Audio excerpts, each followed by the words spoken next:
سیدھی بات ہے۔ مشورہ اس لیے ہوتا ہے تاکہ سب کی رائے کا کانٹا مشورے میں نکل جائے، اور فیصلہ جو ہوتا ہے وہ ساری رائے کو ایک کرنے کے لیے ہوتا ہے تاکہ 100 رائے کی ایک رائے ہو جائے بس۔ فیصلہ تو ساری رائے کو جمع کرنے کے لیے ہے، فیصلے کے بعد رائے باقی رہنا پھر تو فیصلہ کوئی چیز نہیں ہے نا، فیصلے کے بعد تو رائے باقی نہیں رہ سکتی۔ اس لیے عبداللہ بن ابی ٹھہر گیا اور 700 صحابہ کے ساتھ میدان میں اترے۔ ان 300 کے نہ اترنے سے شکست نہیں ہوئی، ان 700 کو اللہ نے فتح دیے، لیکن جو میدان میں اتر گئے، میں بہت اہم بات کہہ رہا ہوں، اگر ان میں اختلاف ہوا تو اللہ تعالیٰ میدان واپس دے دیں گے مشرکین کو، اور یہ ہوا ہوگا۔ یہ 700 غالب آ گئے تھے، ان میں سے صرف 40 صحابہ نے آپ صلی اللہ علیہ وسلم کو حکم میں نافرمانی کی، اور عبداللہ بن جبیر جو ان کے امیر تھے ان کا انکار کر کے ایک حلقے والے میدان میں اتر گئے، اور ادھر سے ہی آ کر مشرکین نے دوبارہ حملہ کیا اور سارا میدان کفار کے ہاتھوں میں۔ اس لیے کہتے ہیں کہ مشورے میں جب فیصلہ ہو جائے پھر اس فیصلے پر اللہ تعالیٰ سے مدد کا مانگنا، اور جو امور طے ہو جائیں ان امور کو عمل میں لانے کی کوشش میں لگ جانا۔ اس لیے فرمایا کہ دیکھو فتنے پیدا ہوں گے، فتنے پیدا ہوں گے، ان فتنوں کو روکنے کے لیے، ان فتنوں کو جڑ سے اکھاڑنے کے لیے آپ صلی اللہ علیہ وسلم نے فرمایا صحابہ سے کہ چلو آپ غزوہ مریسی میں دیکھیے، غزوہ مریسی میں ایک انصاری ایک مہاجری کے درمیان جھگڑا ہو گیا، پانی کے رشتے پر پانی دینے میں آگے پیچھے ہو گئے، وہ لائن سے نہیں آیا کہ لائن سے آؤ، وہ آگے بڑھ گیا، اس کو مار دیا۔ اس نے جیسے ہی مارا تو مہاجر نے پکارا مہاجرین کو اپنی مدد کے لیے، انصاری نے پکارا انصاری کو اپنی مدد کے لیے، یہاں جھگڑا ہوا اور وہی ختم بھی ہو گیا جھگڑا فوراً۔ دیکھیے ایمان والوں کی لڑائی ایسی ہوا کرتی ہے تھوڑی دیر کے لیے، وہ اپنی اسی مجلس میں الگ کر لیتے ہیں، اسی مجلس میں مل لیتے ہیں، اور اسی مجلس میں آپ کو درگزر سے کام لے کے اپنا بات ختم کر دیتے ہیں۔ لیکن منافقین کا کام یہ ہے کہ وہ چاہتے ہیں کہ ایمان والوں کے درمیان کوئی اختلاف ہوتا لمبا چلے۔ یہ تو لڑ کر بیٹھ جائیں گے اور اپنے آپس میں صلح صفائی کر لیں گے، لیکن منافقین کو اچھا نہیں لگتا کہ جھگڑے ختم ہوں، منافقین کو اچھا نہیں لگتا کہ انتشار ختم ہو، وہ چاہتے ہیں کہ یہ بڑھے اور یہ پھیلے۔ قرآن نے صاف کہا منافقین کے بارے میں ان الذین یحبون ان تشیع الفاحشہ، اس کو پھیلانے والے، غلط کو پھیلانے والے وہ چاہتے ہیں کہ فحش پھیلے اور فساد بڑھے۔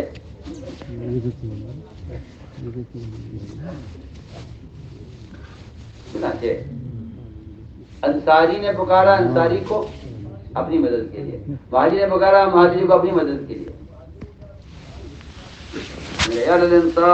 المہاجرین جنہوں نے مجھے مارا تو میری مدد کرو، سے کہا سے مجھے مارا میری مدد کرو۔ اتنے محبوب لفظ انصار اور مہاجر کا جب یہ لفظ بولا گیا اپنی مدد کے لیے، جب یہ لفظ پکارا گیا اپنی مدد کے لیے، آپ نے فرمایا کہ یہ زبان جاہلیت کی پکار ہے، دعویٰ جاہلیہ، فرمایا کہ یہ لفظ ممتنع ہے، یعنی بدبودار لفظ ہے، بدبودار لفظ ہے۔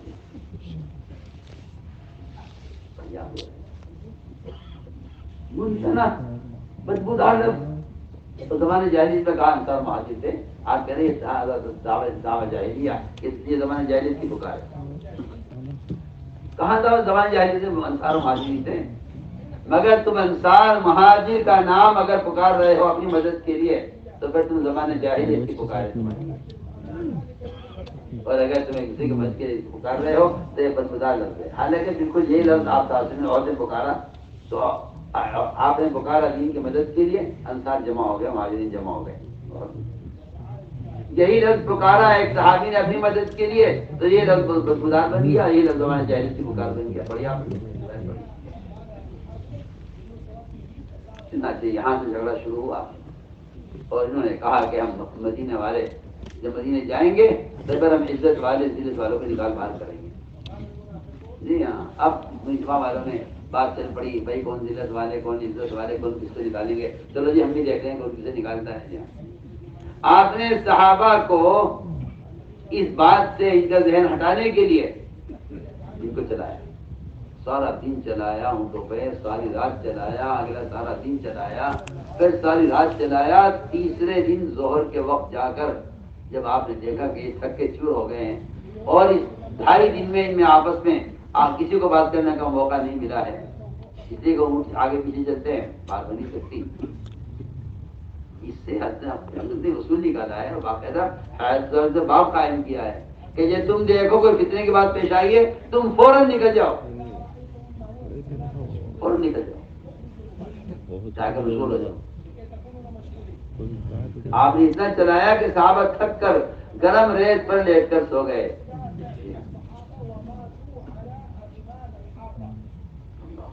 گرم ریت اس پر صحابہ لیٹ کر سو گئے. کیونکہ آپ نے ایسا کہ آپ کی مصلحت تھی کہ آپ اپنے عملے کو فتنے کی بات سے بچانے کے لیے آپ نے ان کو چلایا ہے اور روانہ کیا. ایسا میں باپ قائم کیا اس وقت.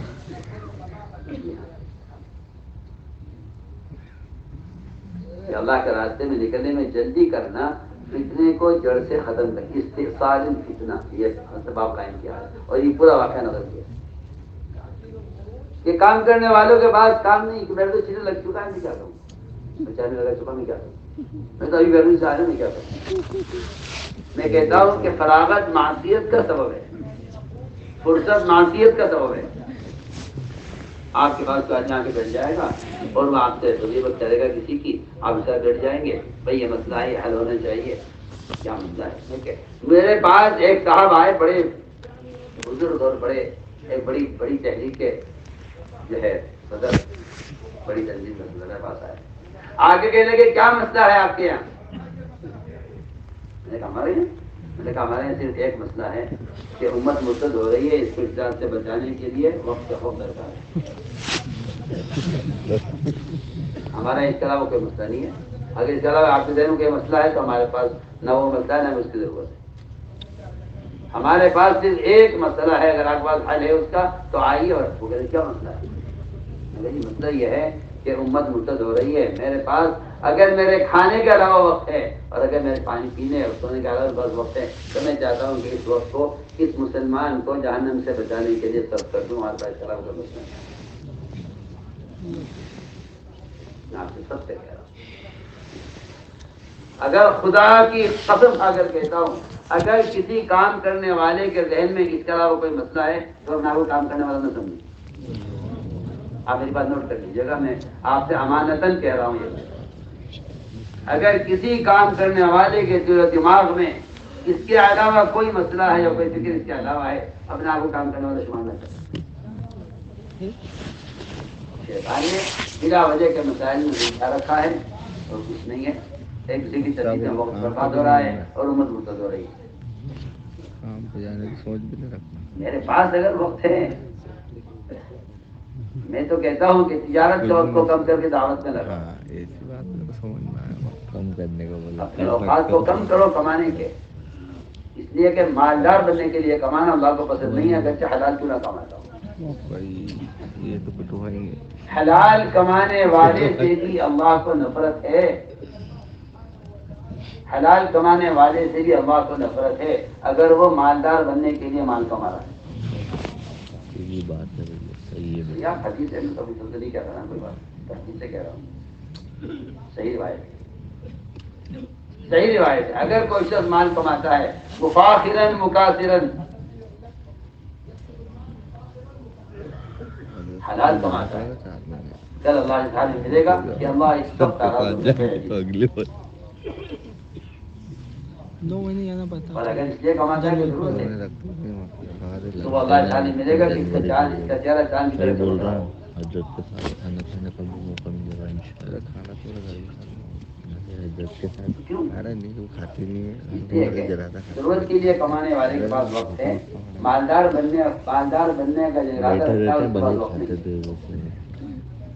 لوگ یہ سمجھتے ہیں زیادہ وقت تجارت کو دینے سے مالدار بنتے ہیں. وہاں رزق متعین ہے، مقدر ہے، کتنا مل کر رہے گا. وقت کم لگاؤ زیادہ لگاؤ. میری آپ سے درخواست ہے کہ میں اور آپ اس بات پر غور کریں کہ میرا روزانہ کا وقت میں سے 24 گھنٹے میں سے کتنا وقت میرا ایک مسلمان کو جہنم سے بچانے پر صرف ہوتا ہے. ورنہ آپ کسی کا بیٹھ کے ذہن بنا رہے اور کسی اشکال کو آپ دور کر رہے ہیں، وہ آپ وقت ضائع کر رہے ہیں. بالکل اس سے کوئی فائدہ نہیں.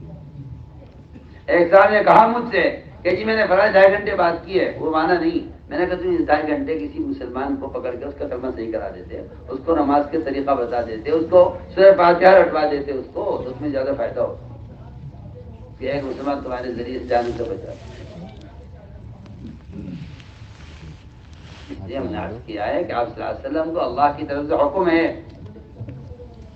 وَكَذَلِكَ جَعَلْنَا لِكُلِّ نَبِيٍّ عَدُوًّا شَيَاطِينَ الْإِنسِ وَالْجِنِّ يُوحِي بَعْضُهُمْ إِلَىٰ بَعْضٍ زُخْرُفَ الْقَوْلِ غُرُورًا وَلَوْ شَاءَ رَبُّكَ مَا فَعَلُوهُ فَذَرْهُمْ وَمَا يَفْتَرُونَ.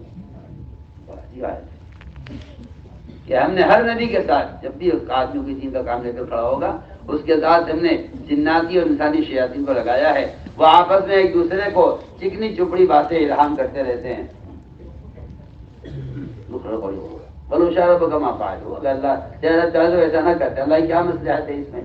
فضل ہم آئے کرو. نبی جی آپ کو چاہیے آپ ان کی باتوں کو بھی چھوڑیے، ان کو بھی چھوڑیے، اپنے کام میں لگیے. فضل ہم آئے کرو کہ ان کی طرح بھی چھوڑیے، ان کو بھی چھوڑیے، اپنے کام میں لگیے. اس لیے کہ باطل آپ پر اعتراض اس لیے کرتا ہے تاکہ آپ اس کے اعتراض کے جواب میں پریشان ہو کر اپنے کام سے بیٹھ جائیں، اپنے کام سے مشغول ہو جائیں. جی ہاں، میں اس کی مثال ایک عرض کرتا ہوں. ہمارے پاس بھی آتے ہیں نا وہ بات کیسے تھی، وہ بات کیا تھی، فوراً ہمارے پاس اس کا علاج یہ ہے کہ میں تو گشت کے لیے جا رہا تھا، آ جائیے میرے ساتھ. لیکن گشت کا وقت ہے. اگر اس کے دل میں واقعی اس خیر میں اس کا کوئی حصہ ہے تو آپ کا گشت نکل جائے گا.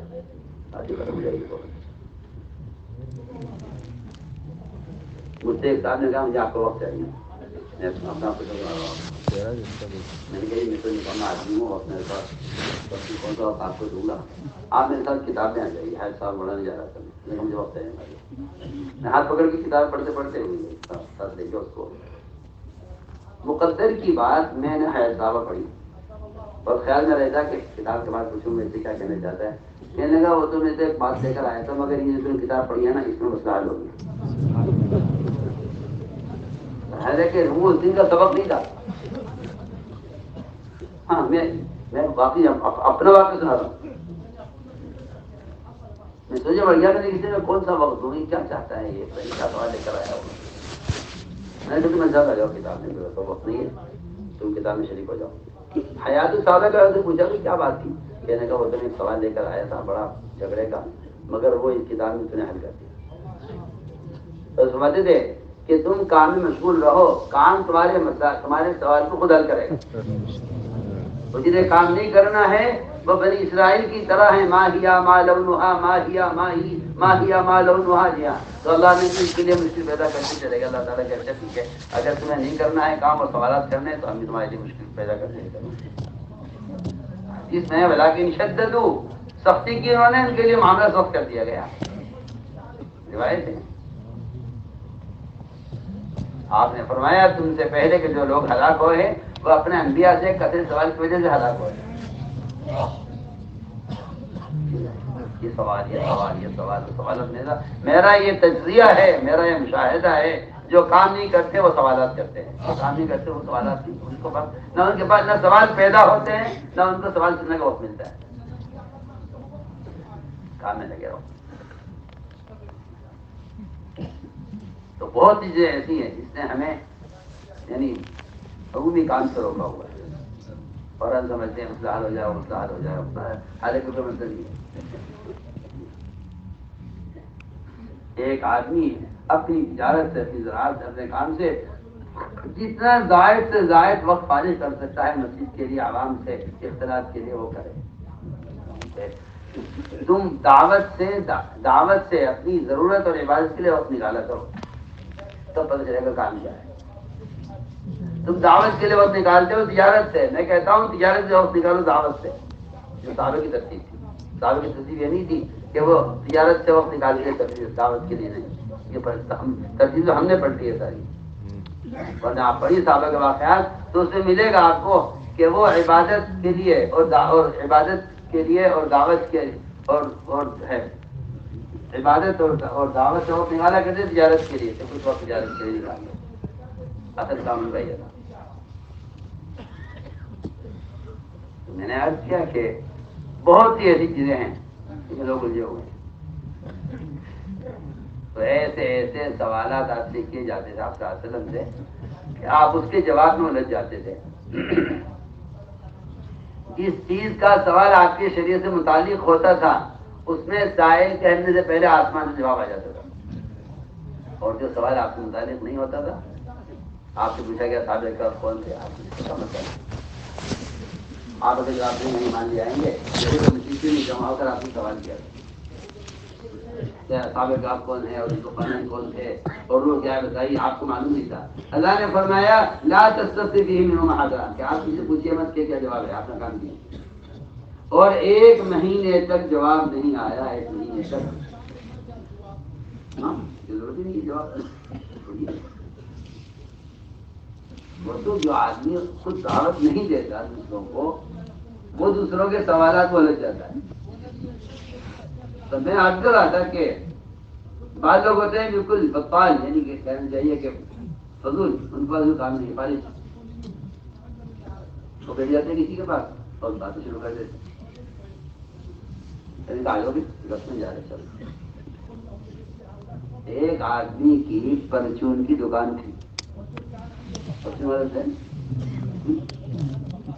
ہلدی وغیرہ مسالے دکان. اب وہ ایک آدمی بیکار پھرتا تھا بازار میں. اس دکان میں بیٹھے کبھی دکان میں بیٹھ گیا ہم دکان میں بیٹھ گیا ایسے دن پورا ہو جاتا تھا اس کا. تو وہ آگے بیٹھ جاتا تھا اس کی دکان پہ پرچون کی اور ان کے گھر میں مسائل ان کے کاروبار کے مسئلے اور اپنے مسئلے اور یہ سب کی بات. اب وہ بیچارہ پرچون والا وہ تو منٹ پہ حساب لکھ کے ہلدی کیسے گئی ہے مرچی کی گئی ہے وہ سارے حساب لکھنا جوڑنا پرچون والا کو وہاں فرصت ہوتی ہے کسی اور کام کی. لیکن یہاں کے بیٹھ کر باتیں شروع کرتے. اب وہ اس کے لحاظ میں کہ بیچارہ پڑوسی ہے ہمارا اس کی بھی بات کرنی ہے. بعد میں جب گاہک آگے وہ دیکھ کے چلا جائے کہ یہ تو بات کر رہے ہیں. تو یہ بڑا پریشان ہوا کہ میرا تو بڑا نقصان ہو رہا ہے روزانہ کا. جا کر بیٹھ جاتا ہے اور حساب رہ جاتا ہے لکھنا اور دکان کی بھی دیکھ بھال کرنی ہے کچھ سامان رکھنا اٹھانا آگے پیچھے کرنا صفائی کرنا بہت سارے کام. تو یہی آ کر بیٹھنے لگا اور اٹھنے نہ دیا.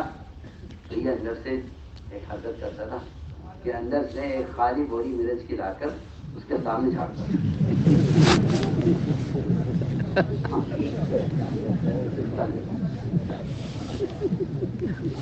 مرچ کی بوری خالی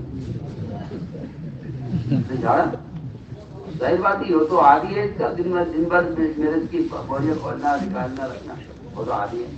جہاں یہ جھاڑی اس نے بوری مرچ کی اس کو دھسکا چڑھا. جہاں دھسکا لگا ہوتے ہو اچھا بھائی میں جا رہا ہوں. دوسری مرتبہ ایسا ہوا جب میں نے یہ کیا تو خود سے سنایا کسی میں نے 2 مرتبہ ایسا کیا اس میں آنا چھوڑ دیا. تو میں نے کتنی بڑی غلطی کی.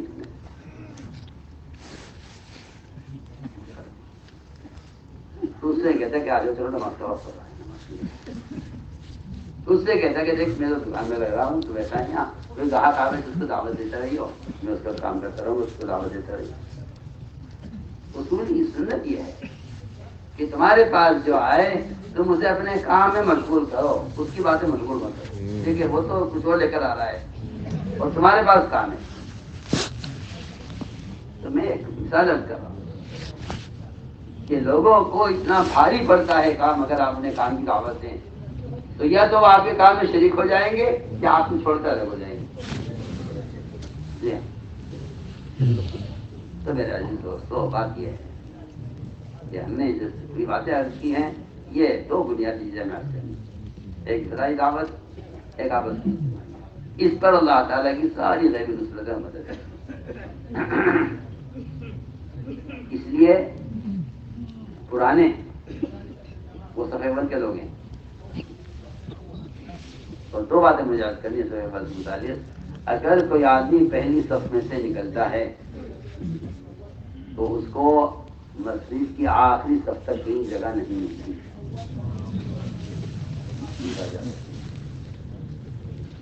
دوسری بات ٹھیک ہے، صفحے پیچھے مکمل ہو چکی ہے، ساری صفوں میں چکر لگا لے گا وہ، دروازے تک اس کو جگہ نہیں ملے گی کہیں، کیونکہ سرور سے نکلا ہے۔